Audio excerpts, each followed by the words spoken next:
So I come back to the issue of addiction, and I want to say about that addiction actually is a basic issue of our lives. It practically rules our lives. And I don't talk about just drug addiction or alcohol addiction. When we see this phenomena, we point it with the finger and we say it doesn't have to do with me. But in fact, we are all addicts. And we are addicted to our old story, to our old identity, to the role that we learn to play since our childhood, to the purpose of this role and the mission that we have to fulfill. And a lot of the times in our lives, that pain of our childhood story comes up. There are different triggers in our life right now, different events, different issues that are going on, and they bring pain up. And these things that are happening in our lives right now, they are simply triggers that they bring up the old pain. It is the old pain of our childhood, but most of us, we are not even aware that this pain that we feel now, it is connected or related or simply a continuation from the pain that we experienced in our childhood. Most of us, most of humanity has shut that down. There is no cohesiveness in our thinking. We have split it off. We are simply completely unaware that the pain we experience in our lives right now is directly related with the story of our childhood, the wounding that happened, that occurred during our childhood.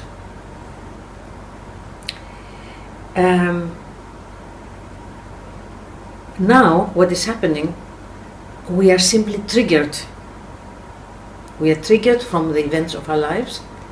The pain, the old pain comes up, and we confuse the trigger with the cause. The cause is lying hidden in our childhood story. It is our wounding. And the pain that is triggered right now in our lives, it is simply because of the choices that we are making right now in our lives due to our childhood history.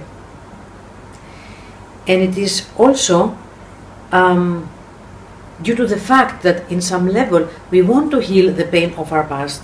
So we make similar choices, we repeat the story, we create the same environment like in our childhood in an attempt to heal that, to do it differently this time. So partially our choices right now that create new pain, that is a continuation of the old story, it is due to a momentum in our system that wants to heal the old story. So we repeat the same situation, or it is due sometimes to a deep arrest in that old story. It's not because of healing or the purpose of healing, but it happens because we are so deeply arrested, so paralyzed in the old story that we simply recreate that story. We are stuck. So what is happening? The pain is triggered and we just react. The pain is triggered, we just react, because the human being is a pleasure-oriented animal. Pain is threatening to our existence. It is inherent in our system that we strive for pleasure and we want to avoid pain. We want to avoid the sense of danger. We want to feel safe. Our brain, which is the culmination, the top of our, the leader of our nervous system, is constantly warning us for danger. So we want to avoid pain. So due to the fact that we want to avoid pain, we push it down and we react. We try to push away the trigger.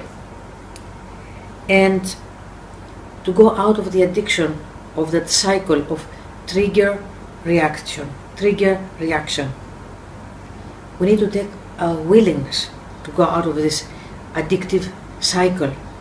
We need to take the lead. We need to gather all our consciousness and to take the lead, to go out of this cycle of trigger, reaction. We need to put this intent in front of us. And for that, we need to have a central self, not a reactive part that takes constantly the lead, but we need to give the lead to the central self that is ready and willing to embrace our pain, to embrace our wounded child, as we call it, the part in us that experiences constantly again and again the pain. It is our wounded vulnerability that is there since our childhood. So we need to have a central self, a stable self, a mature self, a compassionate self to our wounded part, to our wounded child, to our wounded vulnerable child, that comes and it's there and is willing to embrace this wounded part in ourselves instead of pushing it constantly away in order to eliminate the disturbance, the life-threatening as our brain is reading it. So we need basically to embrace our pain and not to deny our pain, not to disown our pain. It is the vulnerable child that comes again and again up through the triggers in our lives right now. And most of us, we don't even know that fact. We don't even connect the pain that we experience in our lives right now with that cause way back there in our childhood. We've cut it off, we split it off. So we need to have a central, mature self, stable self, a unified self that will embrace this child, this wounded part of ourselves. Why we get wounded? It is so simple. Because we are vulnerable. Vulnerability is part of our nature. It is human nature. Vulnerability is our ability to perceive reality. It is the way we are sensitive, we are perceptive, we can tune in, we can empathize. It is our way to perceive the transparency of reality. This is vulnerability. It is our humanness. It is our tears. It is so beautiful. This is who we are. This is our nature. But when we talk about the vulnerable wounded child, we don't talk about simply our vulnerability. We talk about a wounded vulnerability. So our vulnerability got wounded since we were children. We were one or another way traumatized. So when we have a central self, a mature self, that is ready to embrace our pain, embrace our wounded, vulnerable child, that part will ease. That part will not need to constantly show up, because we take responsibility for it. We are willing to stop the cycle of trigger reaction, which is our addiction to our story, to our wound. So we will embrace that part, we will embrace our pain, and that part will relax. So then we don't need to have a wounded vulnerability showing up, but we will be vulnerable. And this is our beauty, this is our humanness. This is our compassionate nature, our ability to perceive, our sensitivity, our openness to reality. It's a beautiful human quality, our ability to feel ourselves and others, and to sense reality. So that central self will embrace the pain. That means that we will become bigger than our pain, bigger than our fear, bigger than our anger. So then we don't need to split off these parts. We will become wider. We will have a wide chest to have space for all these parts.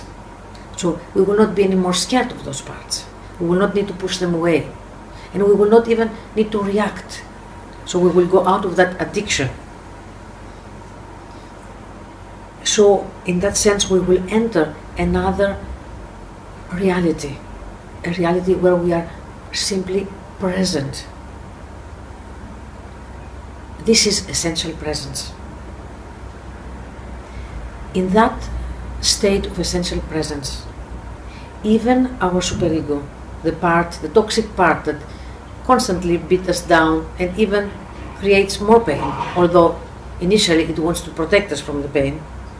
Even the superego, that is the wounded child of our parents, that caused us in our childhood to be wounded because they didn't know any other way, even that toxic superego can become for us a window of compassion where we can become compassionate for the wounded child of our parents. We come to essential presence, enhancing the central self.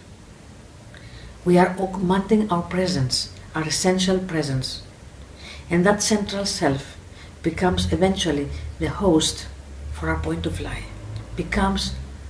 We become our point of light. And our vulnerability is simply part of our nature, our human nature, is the water essence.